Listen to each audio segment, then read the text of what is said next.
ஷான்ஸ் kitchen.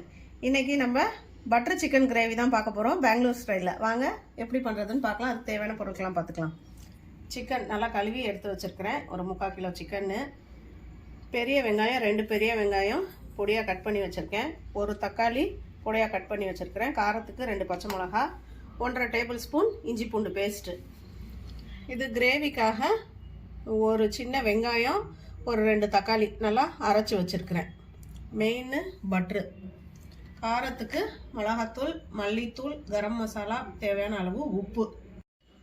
ஒரு சின்ன தேங்காயில் 1/2 மூடி தேங்காய், ஒரு 4-5 முந்திரி பருப்பு, 1 டீஸ்பூன் சோம்பு. இது அரைச்சிக்கணும் பேஸ்ட்டை. இப்போ எப்படி பண்ணுறதுன்னு பார்க்கலாம் வாங்க. இப்போ அடுப்பில் ஒரு குக்கரை வச்சு நல்லா சூடாகிட்டுருக்கு. இப்போ வெண்ணெய் சேர்த்துக்கலாம்.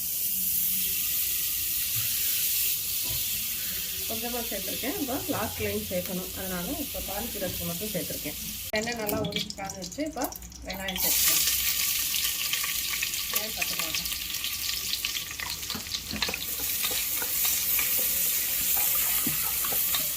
இப்போ தக்காளியும் இஞ்சி பூண்டும் சேர்த்துக்கலாம். இதை நார்மலாக கடையில் கூட செய்யலாம். இப்போ ஒரு அர்ஜென்ட்டாக செஞ்சுட்டு இருக்கிறதுனால எக்ஸ்ட்ரா வேலை இருக்குது, அதனால் நான் குக்கர்லேயே வச்சுருக்கேன், சீக்கிரமாக ஆயிடும். இந்த மசாலாலாம் நல்லா வதங்கிடுச்சு. இப்போ அரைச்சி வச்ச மசாலா சேர்த்துக்கேன். இதுவும் நல்லா எண்ணெய் பிரிஞ்சு வர அளவுக்கு வதக்கிக்கலாம். இப்போ இங்கே மசாலா நல்லா வதங்கிட்டு இருக்கோம். அது வரையிலும் இந்த தேங்காய், முந்திரி பருப்பு, சோம்பு எல்லாம் அரைச்சிக்கலாம். இப்போ மசாலாலாம் நல்லா பச்சை வாடை போக நல்லா வதங்கிடுச்சு. இப்போ மிளகாத்தூள், மல்லித்தூள், கரம் மசாலா தூள், தேவையான அளவு உப்பு எல்லாம் சேர்த்து இதை நல்லா வதக்கிக்கலாம்.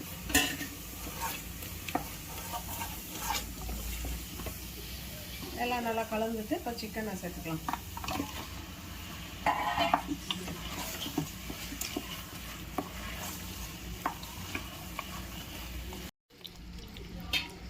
இப்போ கொஞ்சமாக தண்ணி சேர்த்துட்டு மூடி போட்டு ஒரு 2 விசில் வரையிலும் வச்சு எடுத்துக்கலாம். ப்ரெஷர் நல்லா இறங்கிடுச்சு. பண்ணி பார்க்கலாம். என் கை தெரியுமே. இப்போ நல்லா கொதிக்குது. இப்போ அரைச்சி வச்ச தேங்காய், முந்திரி, சோம்பு பேஸ்ட்டாக சேர்த்துக்கலாம்.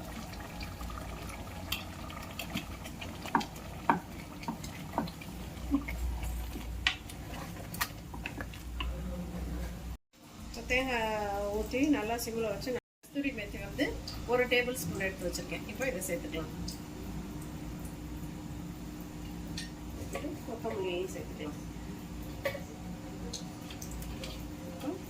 நல்லா வெண்ணெய் 1 டேபிள் ஸ்பூன் வரையிலும் சேர்த்துக்கலாம்.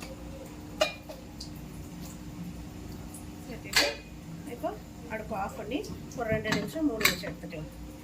இப்போ வெண்ணெய் எல்லாம் நல்லா உருகி மசாலா வாசத்தோட சூப்பராக இருக்குது. இது பெங்களூர் ஸ்டைல் பட்டர் சிக்கன். இன்னொரு பட்டர் சிக்கன் ரெசிபி வந்து நம்ம யூடியூப்பில் இருக்குது, அதையும் ஃபஸ்ட் கமெண்ட்டில் கொடுக்குறேன், செக் பண்ணி பாருங்கள். மறக்காமல் நம்ம சேனலுக்கு சப்ஸ்கிரைப் பண்ணிடுங்க. இந்த ரெசிபியையும் ட்ரை பண்ணி பாருங்கள் எப்படி இருக்குன்னு. பிடிச்சிருந்தா எல்லாத்துக்கும் ஷேர் பண்ணிவிட்டு லைக் பண்ணிடுங்க. தேங்க்யூ.